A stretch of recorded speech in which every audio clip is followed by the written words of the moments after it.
Perkara yang paling penting dalam kehidupan manusia adalah perkara iman. Tidak ada perkara yang lebih penting daripada iman. Iman ini lebih penting daripada duit, rumah, kendaraan, pangkat, jabatan. Lebih penting daripada suami, daripada istri, daripada anak, daripada teman-teman. Satu orang mati gak punya duit, Allah gak marah. Mati gak punya rumah, gak masalah. Mati gak punya suami, Allah gak marah. Mati gak punya istri, gak punya anak-anak, gak punya teman, tidak akan mendatangkan murka Allah subhanahu wa ta'ala. Tapi apabila ada satu orang manusia mati tanpa iman, nah itulah masalah. Jadi kita harus sepakati ini. Semua kita yang mendengarkan video ini, kita harus tahu bahwasanya perkara iman adalah perkara yang paling penting, harus terus dibicarakan, harus terus difikirkan, harus terus diusahakan. Nah, sebagaimana hari ini sebagian besar manusia di dunia, mereka menganggap yang penting itu adalah perkara kesehatan. Maka hari-hari bicara tentang kesehatan, mengusahakan tentang kesehatan. Di mana-mana kalau bertanya, jumpa orang tanya, sehat kamu, apa kabar, bagaimana sehat? Dulu kalau sahabat berjumpa, bukan itu yang mereka tanyakan. Ketika sahabat berjumpa dengan sahabat yang lain, yang mereka tanyakan bagaimana kabar iman kalian. Bukan bagaimana kabar kesehatan kalian, bukan bagaimana kabar keluarga kalian, anak kalian. Bukan itu yang pertama mereka tanyakan. Tapi ketika sahabat berjumpa dengan sahabat yang lain, apa yang mereka tanyakan? Bagaimana imanmu? Mari kita beriman sesaat. Mari kita tingkatkan iman kita. Kalau Nabi SAW berjumpa dengan sahabat juga begitu, menanyakan bagaimana imanmu, apa hakikat, apa bukti kamu beriman. Itu yang Nabi tanyakan. Nah, ini perlu kita perbaiki, sahabat-sahabat SAS dimanapun kalian berada ya. Perlu kita perbaiki. Apa yang kita perbaiki? Nah, bahwasanya pembicaraan, perkataan, perbuatan yang paling penting, urgensi yang pertama, yang utama yang kita tanyakan, kita bicarakan, pikirkan adalah tentang iman. Karena iman adalah syarat kita masuk surga, itu iman. Kalau amal-amal itu hanya menentukan level kita di dalam surga. Tapi iman yang bercampur dengan kesyirikan, Allah tidak akan terima. Sebagaimana kita tidak mau menerima minyak bercampur dengan air. Sebagaimana kita semua tidak mau menerima beras bercampur dengan pasir. Allah subhanahu wa ta'ala pun tidak akan menerima iman yang bercampur dengan kesyirikan. Terus bagaimana dong? Orang syirik itu bagaimana? Orang syirik bukanlah orang yang tidak percaya kepada Allah. Dia percaya kepada Allah, namun dia sekutukan Allah dengan ghairullah, menyekutukan Allah dengan selain Allah. Itulah syirik. Kalau orang tidak percaya kepada Allah, kafir dia. Jelas dia.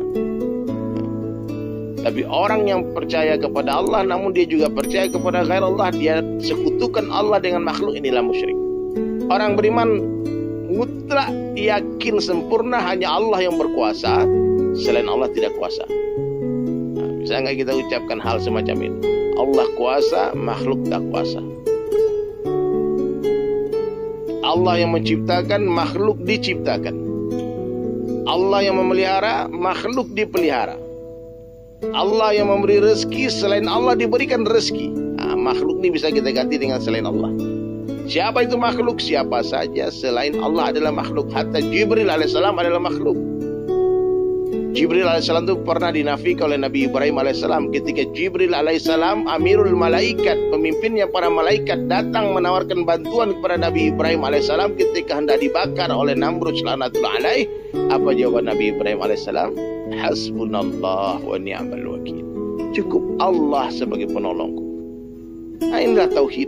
Menafikan ghairullah, meyakini hanya Allah yang berkuasa, selain Allah tidak bisa apa-apa, bukan apa-apa, bukan siapa-siapa, tidak bisa memberikan manfaat dan mudarat sedikit pun tanpa izin Allah.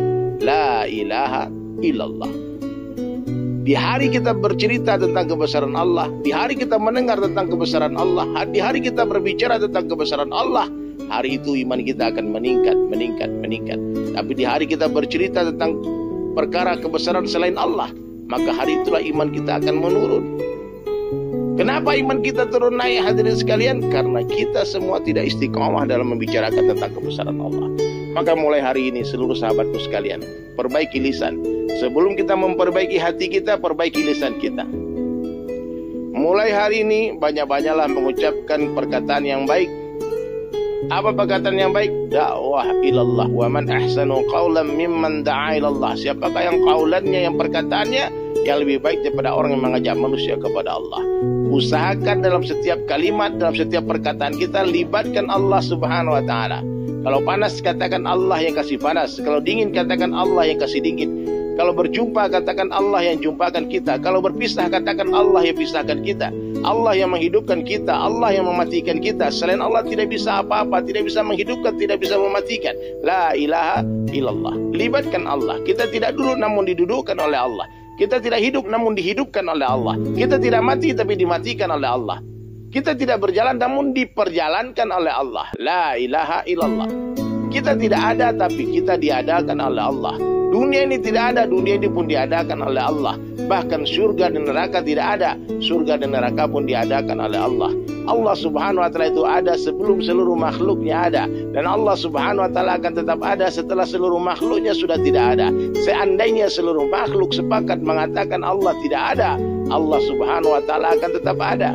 Kenapa demikian? Karena Allah Subhanahu wa Ta'ala itu sudah ada sebelum kata-kata ada itu ada. Dan Allah Subhanahu wa Ta'ala akan tetap ada setelah kata-kata ada itu sudah tidak ada lagi. La mawjud illallah, la ilaha illallah. Renungkan muzakarah singkat ini. Penuhi hati dengan kebesaran Allah. Ingat, hati seperti singgasana. Siapa saja yang duduk di sana akan menjadi raja. Siapa yang tidak mau menghambakan dirinya kepada Allah, dia pasti akan menjadi hamba selain Allah. Siapa yang tidak mau menghambakan diri kepada Allah, maka dia akan menjadi hamba selain Allah. Maka takutlah hanya kepada Allah Ta'ala saja. Cintailah Allah Ta'ala melebihi segala-galanya. Siapa yang berangkat meninggalkan dunia dalam keadaan hati mencintai Allah dan Rasulnya melebihi siapapun termasuk dirinya sendiri, maka itulah kejayaan, itulah kesuksesan yang besar, itulah keagungan yang besar. Maka banyak-banyaklah ucapkan la ilaha illallah.